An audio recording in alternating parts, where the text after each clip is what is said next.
Boletín electrónico de información sobre el fenómeno de las sectas y la nueva religiosidad número 531 de la Red Iberoamericana de Estudio de las Sectas. 1. ¿Qué es la mano de Fátima? Fuente, Aleteia. José Luis Vázquez Borau, miembro de la Red Iberoamericana de Estudio de las Sectas, RIES, ha escrito un artículo sobre la mano de Fátima, un amuleto o signo muy extendido en las culturas orientales, y que muchos usan como talismán, sin saber lo que significa. Lo ha publicado el portal Aleteia y lo reproducimos a continuación. Según evidencia arqueológica, los amuletos fueron muy comunes en las antiguas culturas de las tierras bíblicas. Los amuletos son colgantes u otra clase de objetos mágicos o encantados, usados por la gente para protegerse a sí mismos de energías negativas, del mal y de lesiones, y también para traer buena suerte. Junto con otras clases de talismanes, los amuletos están llegando a ser muy populares en nuestros días. Uno de estos, que se usa en colgantes, brazaletes o tatuajes es la mano de Hamza, árabe, o la mano de Fátima. 1. Historia de este símbolo. El uso del Hamza, palabra que en árabe significa 5, está documentado desde antiguo. Posiblemente haya sido incorporado en dichas culturas como una evocación del motivo conocido de la mano de Dios, que se puede ver en la iconografía judía a partir de 244 d. C. en los frescos de la sinagoga de Dura Europos en Siria y, desde 518-527 d. C. en los mosaicos que Marianos y Janina realizaron en la sinagoga de Beit Alfa en Galilea, Israel. Como amuleto, el Hamza fue incorporado por los cartagineses desde el 820 d. C. y en el norte de África se lo asociaba como un atributo de la diosa Tanit, la diosa más importante de la mitología cartaginesa, consorte de Baal y patrona de Cartago. Su culto iba asociado con la luna y la fertilidad. Y posteriormente como amuleto pasó a los bereberes y los magrebíes, significando protección, autoridad, fuerza y poder. Así, las culturas judía y árabe adoptaron el Hamza como motivo independiente. Existen, pues, afinidades entre el amuleto islámico y la mano de Dios propia de las culturas occidentales. 2. Simbolismo de la mano de Fátima. El Hamza es un símbolo formado por una mano con 5 dedos, la cual tiene el dedo corazón justo en el centro. Pegados al dedo corazón están el dedo índice y el anular, siendo estos un poco más cortos que el corazón, pero a su vez tienen el mismo tamaño entre los dos. A los lados de este símbolo se encuentran 2 dedos pulgares, también del mismo tamaño entre ambos y que tienen una inclinación hacia la parte exterior. Respecto de este símbolo, aunque no provenga del Islam y aunque en el Corán el uso de la superstición esté prohibido, esta religión suele establecer una relación entre los 5 dedos de la mano de Fátima y los 5 pilares del Islam. Los judíos hacen lo propio con el Pentateuco, los 5 libros de la Torá. El símbolo, sin embargo, no tiene relación alguna con el judaísmo o el Islam. Este símbolo puede tener más de un significado y todo depende de si se sitúa la mano de Fátima hacia arriba o hacia abajo. Hacia arriba, que es la posición original, indica fuerza, poder y bendición. También se usa contra el mal de ojo y también para proteger a la persona que lo lleva. Es por eso que mucha gente la llama la mano protectora de Fátima. Sin embargo, el significado de la mano de Fátima hacia abajo cambia completamente, ya que se suele utilizar con el ojo de Fátima, más conocido como el ojo turco, o el ojo de Dios, que suele ser azul, y suele atraer suerte, paciencia y amor, por eso lo denominan también la mano de la suerte. 3. ¿Qué significa el nombre de Fátima? Proviene de Fátima as-Zahra, que en el idioma árabe quiere decir la luminosa. Nació en la Meca el 27 de julio del año 604, hija de Mahoma el profeta fundador del Islam. Se cuenta que su marido Ali, primo hermano del profeta, mientras que Fátima preparaba la cena, este trajo a su casa una concubina. Fue tal el dolor en el corazón que ella sufrió que no fue capaz de percibir su dolor físico, al cortarse la mano y quemársela. Ali se dio cuenta de su error y se consagró totalmente a Fátima. Para las jóvenes pertenecientes a esta corriente religiosa, aseguran que el tener algún amuleto de este tipo les ayuda a tener paciencia, paz, fortuna y riqueza. Este símbolo suele usarse comúnmente además para alejar todas aquellas cosas negativas que se pueden encontrar en tu entorno, ya que posee en su centro el ojo de Dios que te ayuda a despejar los caminos de todo mal y peligro por los cuales vas a transitar. 4. Utilización de la mano de Fátima. El judaísmo, el islam y algunos cristianos de Oriente conservan hasta hoy el motivo folclórico de la mano conocido como Hamsa, cuyo referente último probablemente sea la mano de Dios. Se trata de lo que en el pasado posiblemente haya sido empleado como un talismán, pero se ha vuelto hoy un motivo de expresión de la fe monoteísta, apreciado por sefardíes y musulmanes como un recordatorio de Dios y una expresión de deseo de recibir sus bendiciones y protección.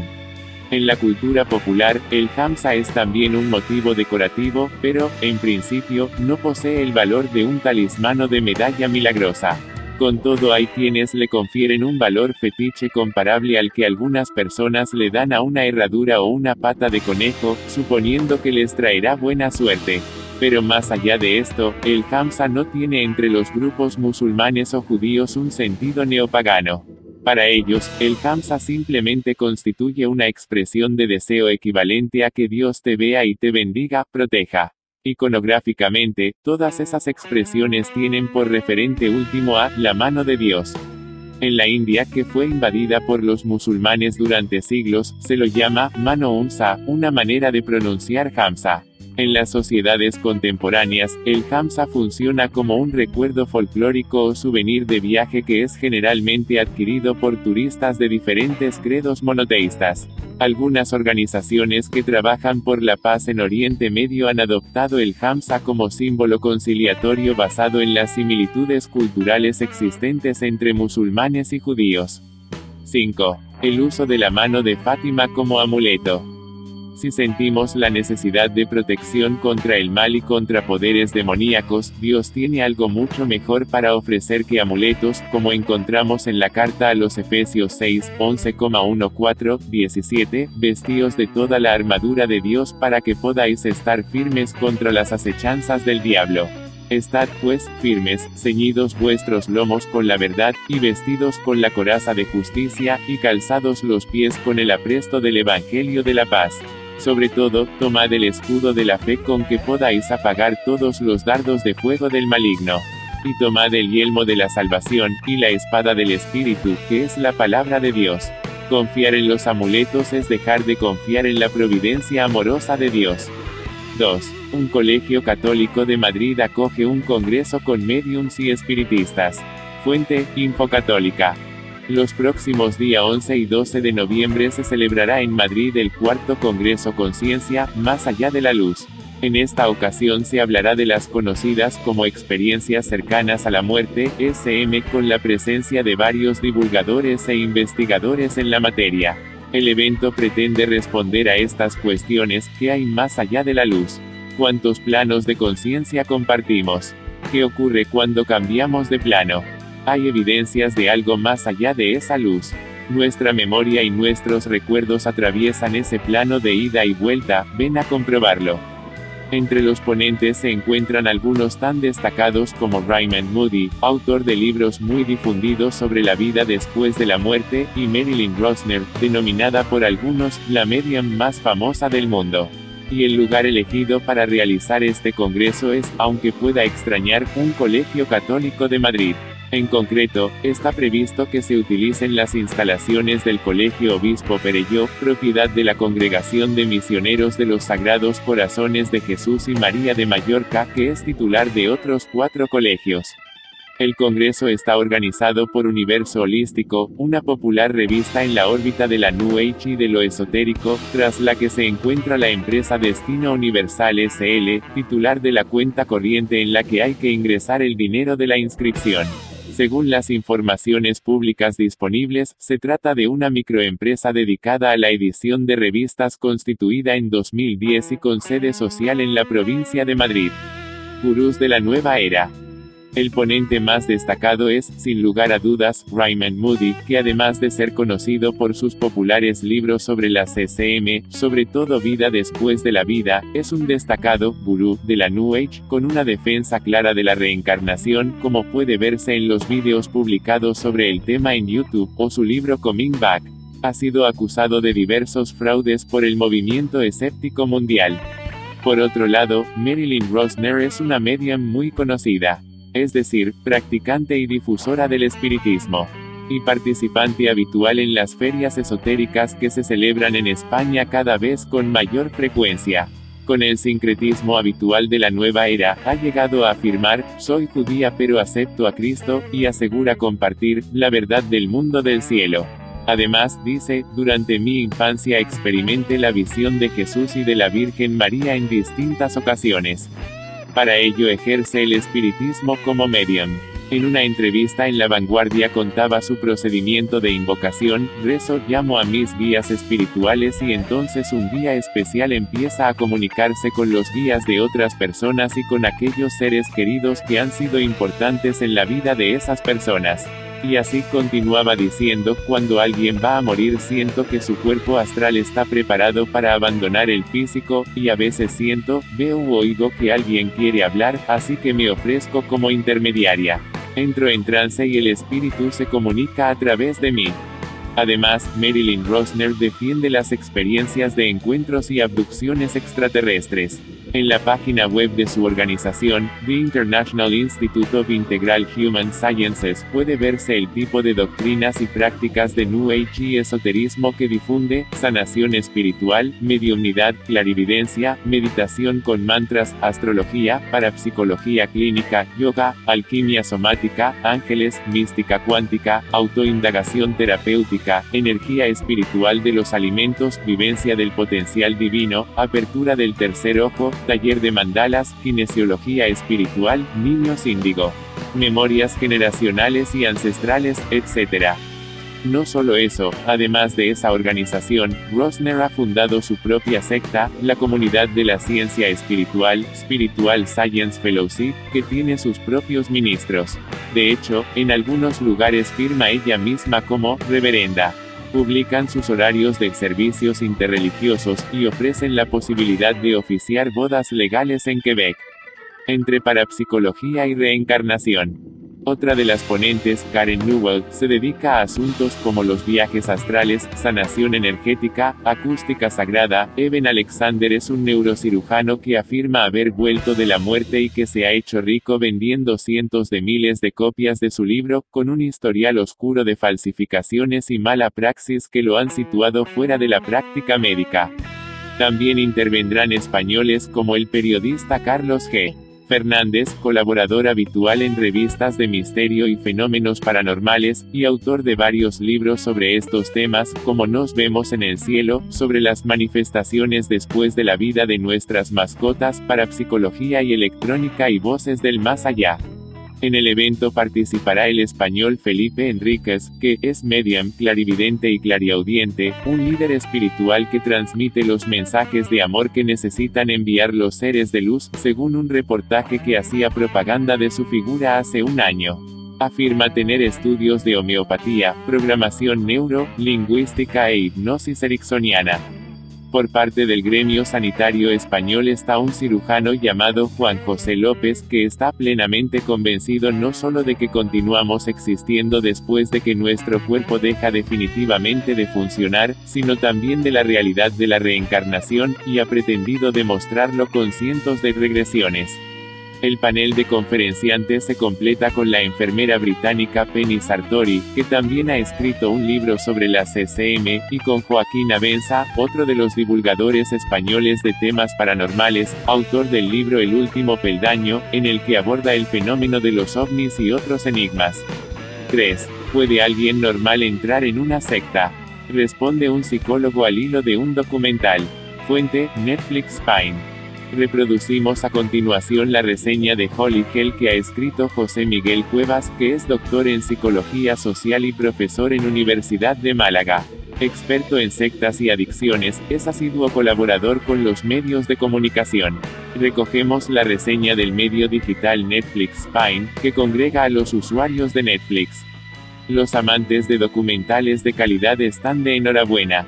Frente al bombardeo de temáticas sobreexplotadas de otros servicios, algunos de los cuales promocionan sin cesar pseudociencia, pseudohistoria u otros contenidos de dudosa evidencia, como ocurre por ejemplo con la manida temática extraterrestre.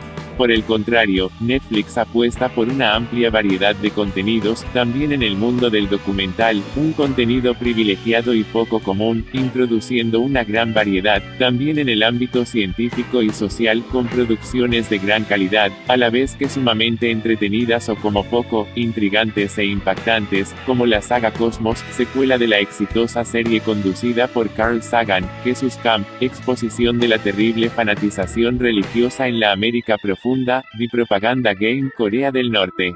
Desde dentro, Going Clear, el lado oscuro de la Iglesia, de la cienciología, y un largo etcétera que esperamos ir desgranando en próximos días. En esta ocasión queremos pararnos en un documental tan impactante como bien producido. Nos referimos a Holy Hell, basado en las vivencias en la secta Bodafield entre los años 1985 y 2007, describiendo con detalle y con filmaciones internas cómo se desarrollaba la vida en la comunidad sectaria. El documental fue estrenado en enero del año 2016, siendo seleccionado para el Festival de Cine de Sundance. Realizado por una de las personas que entonces formaba parte de la comuna sectaria, Will Allen, contribuye a denunciar los múltiples abusos que se sufren en estas organizaciones abusivas. Will da evidencias de cómo jóvenes brillantes, profesionales cualificados, artistas o empresarios de éxito, pueden acabar rendidos y sometidos a los criterios de un gurú sectario. En aquellos años, el director era el fotógrafo y cineasta oficial del grupo, filmando y desarrollando el aparato propagandístico y narcisista de la secta y de su líder, Michel Rostand. Michel, el poderoso cautivador líder de la comuna, era un carismático actor y bailarín en desempleo que, frustrado por el cortoplacismo de su carrera, funda una comuna en la que se erige en el sabio, el rey o el dios, centro y circunstancia de la vida de cada uno de los integrantes de la comuna. Como indicaba una ex adepta, Michel consiguió en la secta el mejor papel de su vida. La vida en una secta destructiva siempre gira en torno a las excéntricas vidas de sus líderes, más aún cuando el culto es reducido, donde los miembros suelen mantener una relación directa y estrecha con su líder. Así, todos los deseos y obsesiones de Michel serán el epicentro de la vida de sus miembros. Algunos de los sueños de este gurú narcisista giraban en torno a la apología de la belleza, el culto al cuerpo y el ejercicio, rechazando a las personas con obesidad, la danza, la creación artística. Tales deseos se tornan en las obsesiones que marcan el día a día de sus seguidores, horas diarias de ejercicio y entrenamiento artístico, aparte de los ingresos externos exigibles, operaciones estéticas, creación de un teatro a su medida, participación en las representaciones teatrales, canciones y videoclips del grupo, todos debían saciar sus constantes demandas, económicas, laborales, afectivas o sexuales, pudiendo exigir, de un día para otro, estricto celibato o promiscuidad sexual, según dictara la revelación develada. ¿Alguna vez ha tenido la ocasión de adentrarse en el día a día de la vida de una secta? Con este documental lo pueden observar, resumiendo 22 años, acompañado de la narración, los testimonios y los vídeos en primera persona, por parte de los mismos que sufrieron la experiencia. Una pregunta suele rondar la mente de cualquier neófito que se acerca a este visionado.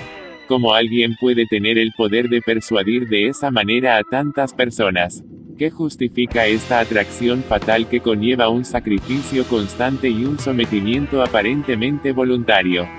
El documental aborda algunas de las múltiples técnicas de persuasión coercitiva empleadas en la secta, lo que tradicionalmente denominamos lavado de cerebro.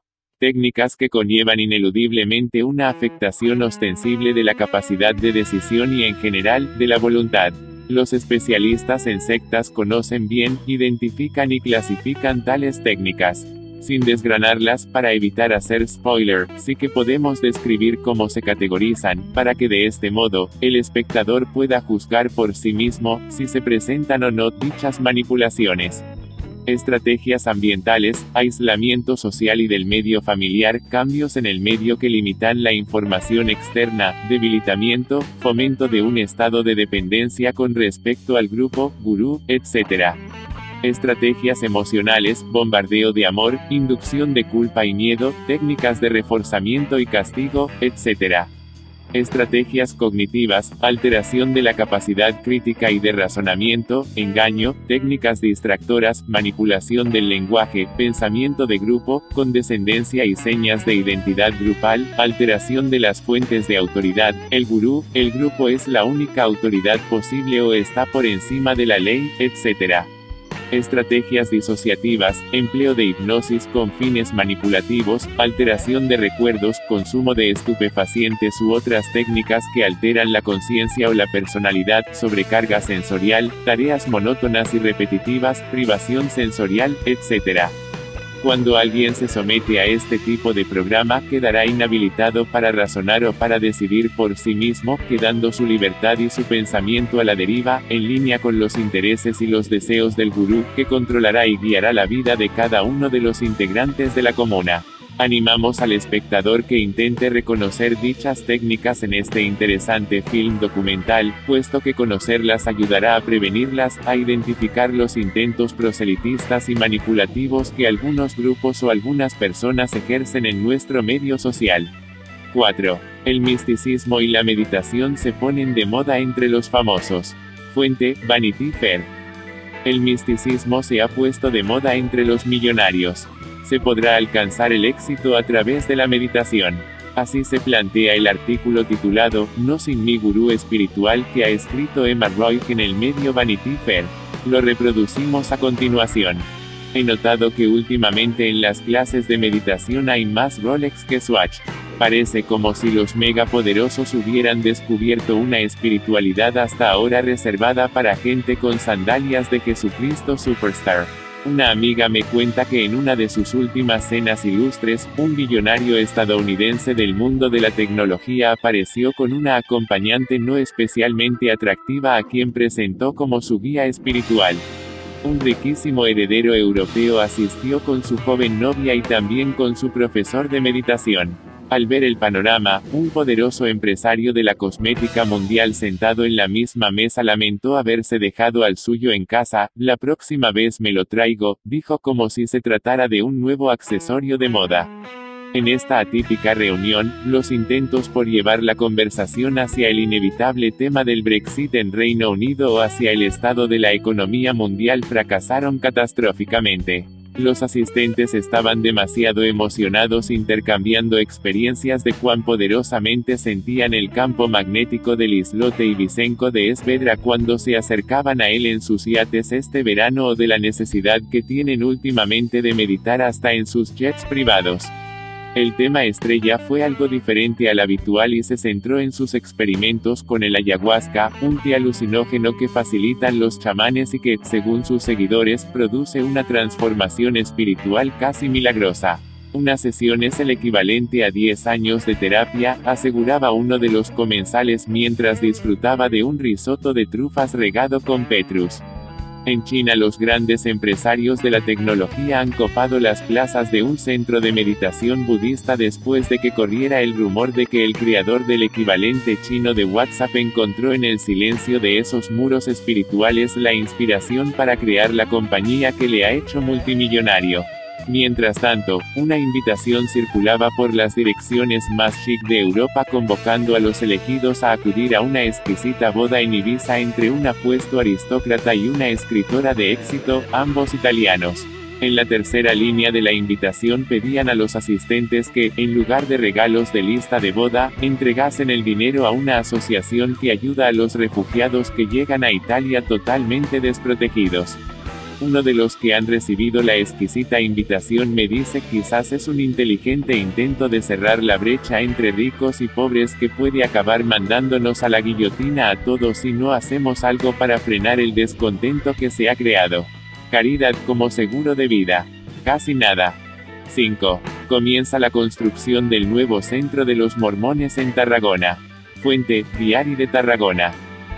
El centro de reuniones que la comunidad mormona construirá en la ciudad de Tarragona comenzó a ser una realidad el pasado 14 de octubre. Así lo aseguraron al Diari de Tarragona, unos días antes, fuentes de la Iglesia de Jesucristo de los Santos de los Últimos Días, IJSUD, las cuales confirman que la primera piedra del emplazamiento que se ubicará en el entorno del Hospital John 23 se colocaría el 14 de octubre, a partir de las 11 horas, en un acto que contaría con la presencia de representantes institucionales y de otras confesiones religiosas. Fuentes municipales confirman que la entidad ya tenía todos los permisos necesarios para poder iniciar las obras, que se alargarán por espacio de 2 años para que puedan estar listas durante el último trimestre de 2019. En la información firmada por Octavi Saumel leemos que el nuevo edificio se alzará en la calle Dr. Mayafre 17, entre las comisarías de la Guardia Urbana y de la Guardia Civil, en un solar que la comunidad mormona ha adquirido a un propietario privado. La IJSUD asume el coste total de la compra del terreno, que no ha trascendido, así como los gastos de construcción, del futuro mantenimiento de las instalaciones y de los gastos que se deriven del uso del edificio. Las fuentes consultadas por este periódico afirman que la empresa constructora será TR Construya. Planta baja más 2 de altura.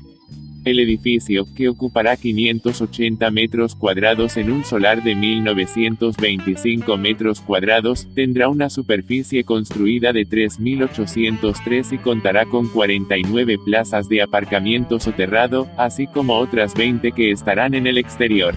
De estas, 7 serán adaptadas. El inmueble constará de una planta baja, en la que habrá despachos y clases, así como un centro de historia familiar y genealogía abierto al público.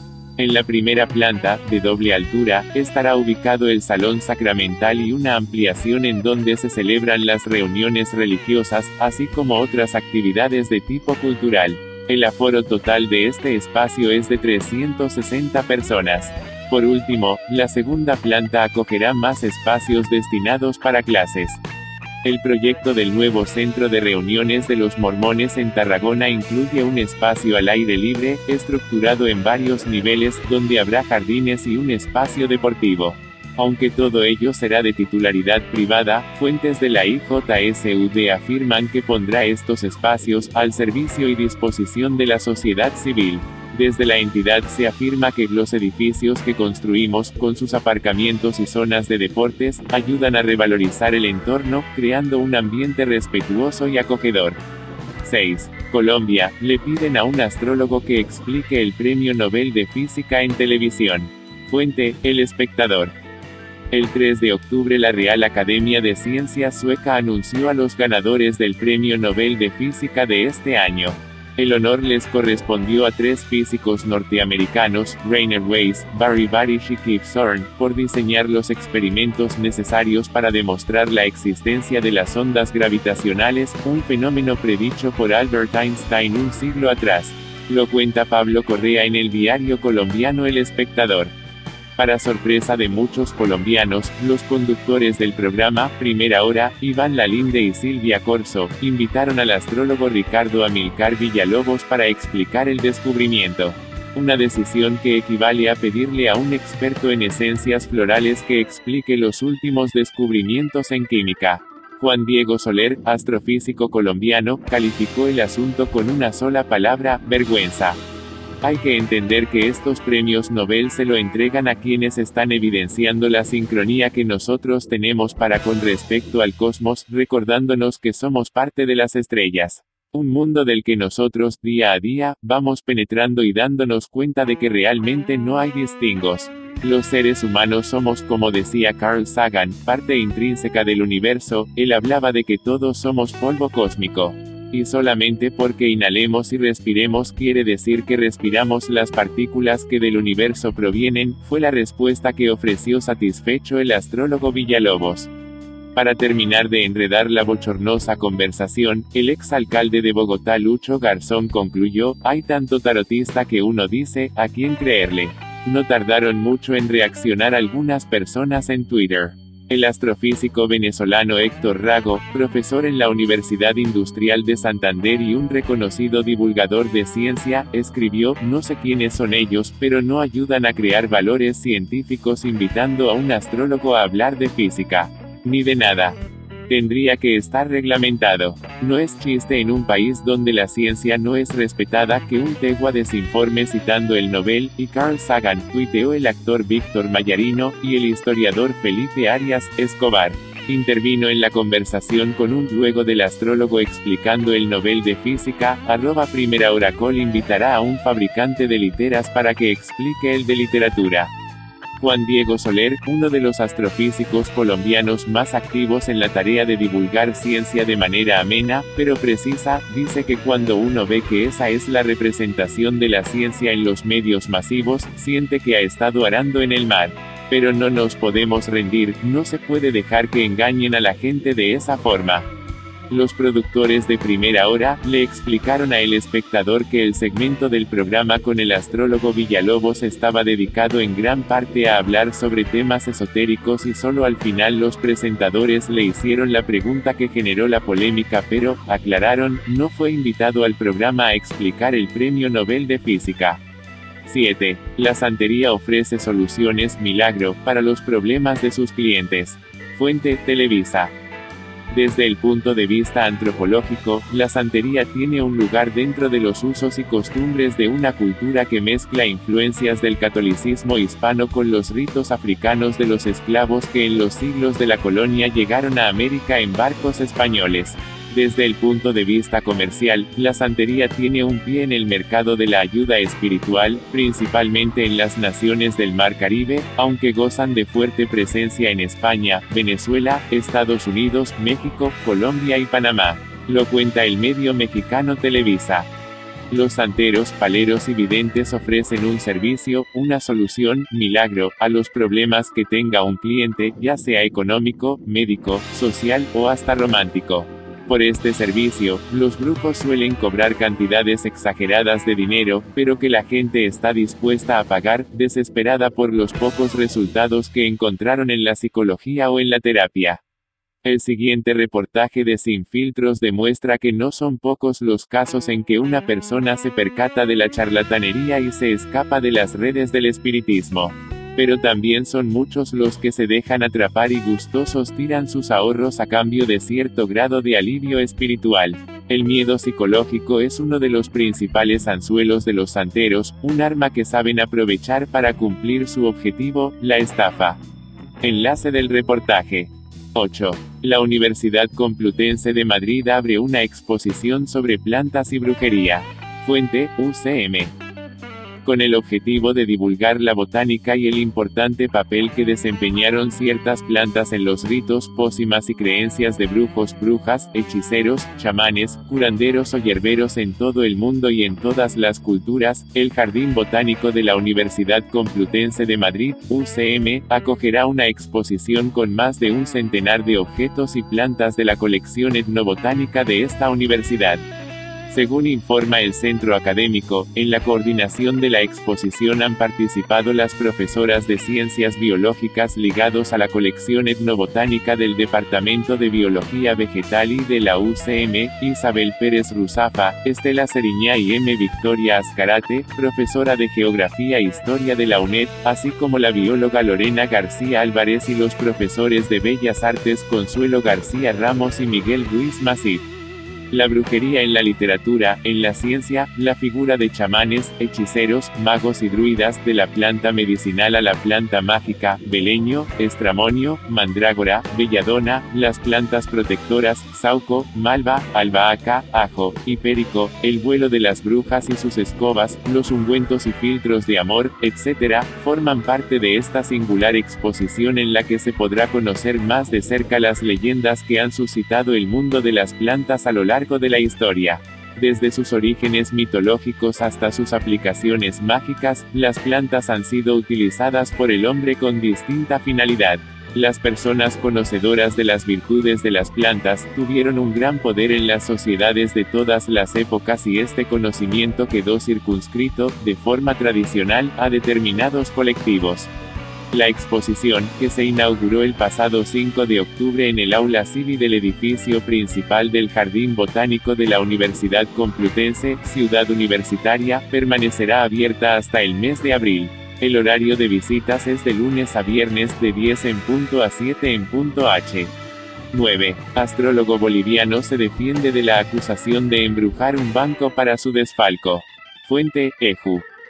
Miguel Ángel Antesana Salguero, astrólogo y vidente, reveló a la agencia de noticias Fides que el abogado del Banco Unión, Aldo Burgos, en plena audiencia cautelar fundamentó que él había embrujado a todo el personal de la entidad bancaria para que se suscite el desfalco millonario y con ese argumento pidió su encarcelamiento, tema que ya apareció en el boletín Informes N 529.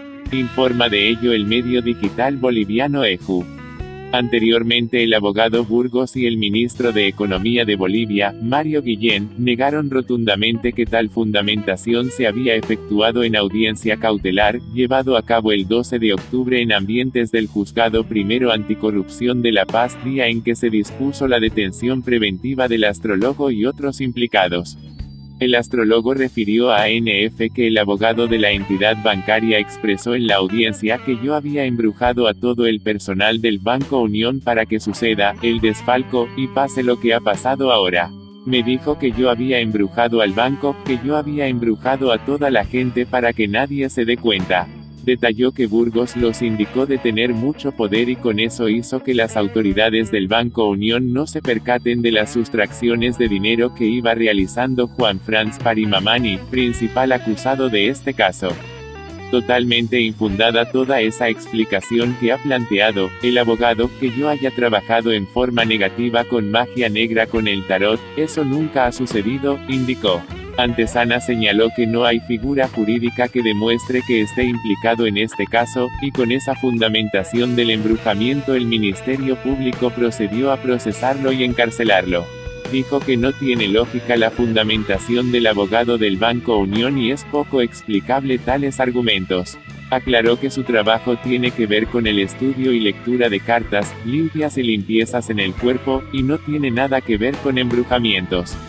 Esta afirmación fue ratificada por el abogado Andrés Zúñiga, quien anteriormente dijo a ANF que Burgos en audiencia hizo una explicación poco seria argumentando que el principal acusado del desfalco, Juan Franz Parimamani, y el astrólogo habrían ideado embrujar a los ejecutivos de la entidad para evadir los controles de seguridad interna y así sustraer montos millonarios. Zúñiga en varias ocasiones hizo requerimientos de los audios y actas de la audiencia a la jueza del Juzgado Primero Anticorrupción de La Paz, Cintia Delgadillo, pero dicha autoridad no dio curso a la solicitud. El astrólogo está detenido preventivamente en el penal de San Pedro por estar sindicado en el caso, ya que el mismo Pari lo acusó de que tenía conocimiento de las operaciones irregulares y era su socio en diferentes inversiones, como la compra de equipos de televisión, y el interés de comprar un canal de televisión. Fue con el que compartimos a partes iguales el dinero, con los cuales también compró un Ford modelo 2015 o 2016, posteriormente un Mazda 2017 color rojo. Tengo entendido que tiene un departamento en Anticrético, declaró Pari ante los fiscales del caso. 10. Continúa el uso de la ayahuasca en Ecuador con diversos fines terapéuticos y espirituales. Fuente, El Tiempo. La ayahuasca es una planta de poder usada por los mayores dentro de la medicina tradicional de diferentes pueblos de la Amazonía, por ejemplo, los Shuar. El Huichin Hilario Chiriap nació en el cantón Gualaquiza, provincia de Morona, Santiago, Ecuador, y, desde que era un niño, empezó a estudiar la medicina tradicional de su pueblo. Lo leemos en el diario El Tiempo. Explica que, desde que nacen, sus abuelos y sus padres empiezan a inducirlos al mundo de la sanación. Llega un momento en que ellos deciden si estudian a profundidad o se dedican a otra cosa, pero Chiriap se enamoró de la medicina y, desde entonces, empezó a prepararse para ser lo que es ahora, un experto en las plantas y sus beneficios. Los mayores me enseñaron el origen y los beneficios de cada hierba, es un proceso de años, primero hay que conocerlas para después empezar a mezclarlas y lograr medicinas, relata. También le enseñaron a utilizar las plantas de poder y los beneficios que puede tener dentro de los rituales curativos. Ahora Chiriap es un médico espiritualista. Cuenta que durante su iniciación, se internó en la selva, estuvo en cascadas sagradas poderosas, pasaba días allí, se bañaba mientras estaba en ayuno y, en medio de esa preparación, empezó a utilizar las herramientas que lo conectan con su conciencia y con los espíritus sagrados. El tabaco, la ayahuasca y el floripondio son las plantas más utilizadas, describe. Lo han hecho por cientos de años él y sus ancestros.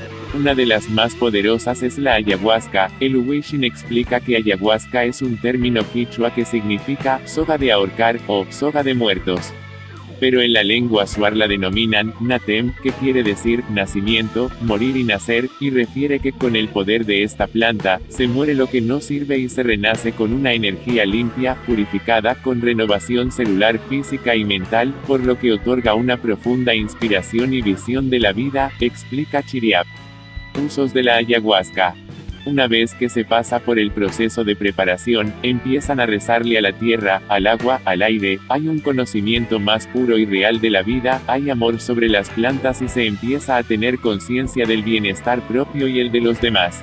Cuando el aprendiz tiene la fuerza espiritual más elevada, se considera que es un ser humano en estado de luz permanente, goza de fuerza, potencia, y tiene el poder energético curativo, el nivel más alto espiritual en esta tradición. Los Uweixin utilizan la ayahuasca para determinar un diagnóstico. Quien la toma entra en trance y puede auscultar estados interiores para ver qué pasa con el ánimo, con el cuerpo, con la mente y con las emociones de la persona, explica. Además, hasta los expertos, cuando hacen estos rituales, tienen a un guía que los apoya y también lo hacen cerca de ríos con un círculo de fuego. Se trata de un ritual milenario y sagrado en el que solo pueden participar personas preparadas. Ellos tienen la convicción de que el este es el águila, el sur representa las emociones, el oeste los poderes materiales y el norte es la sabiduría. Con base en esto se alinean, se curan y realizan el procedimiento. No cualquiera puede emplear esta planta porque se debe tener una preparación espiritual y física para poder hacerlo. Si alguien sin la debida disposición espiritual lo hace, puede tener consecuencias como alteración psicoemocional, temblor en el cuerpo, la presión puede subir o bajar drásticamente al igual que la temperatura, hay visiones y por no tener el conocimiento pertinente, pueden caerse o sufrir algún accidente. Rituales de iniciación. En el marco de los usos rituales, los estudiosos le han atribuido a esta planta diferentes características como adivinación y lucidez. El investigador Plutarco Naranjo plasmó que la ayahuasca era parte de los rituales de iniciación de los diferentes pueblos y nacionalidades, lo que coincide con lo aportado por Chiriap. Los hombres del pueblo shuar poseen dos espíritus. El que nace con ellos es el wakami, que está en la naturaleza, pueden ser hombres, cerros, animales o plantas, pero también está el espíritu arutam que confiere el valor y la fuerza.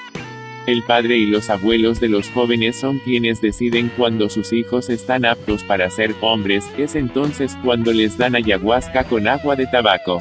Hay un proceso de alucinación y es ahí cuando el joven entra en contacto con Arutam, que puede estar en forma de cóndor, de serpiente o de cualquier otro animal de fuego. El joven debe tocarlo y, en ese momento, adopta el otro espíritu.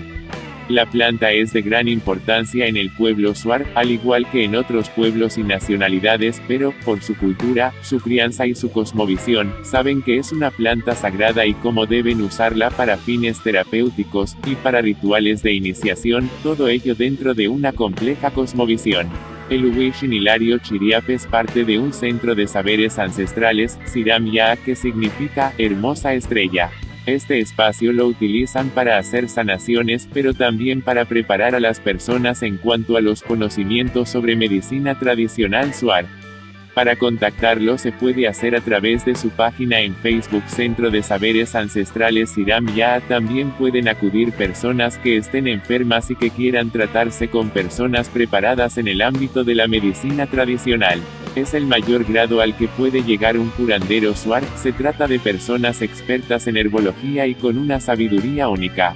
La ayahuasca es utilizada para hacer limpias y algunas infusiones que ayudan al curandero a descubrir lo que tiene el enfermo. La RIES es una red de expertos y estudiosos católicos sobre el fenómeno sectario y la nueva religiosidad, presentes en España y Latinoamérica, y abarcando las zonas lusoparlantes. Pretende ofrecer, también con este boletín informativo, un servicio a la Iglesia y a toda la sociedad. La RIES no se responsabiliza de las noticias procedentes de otras fuentes que se citan en el momento debido. La RIES autoriza la reproducción de este material, citando su procedencia.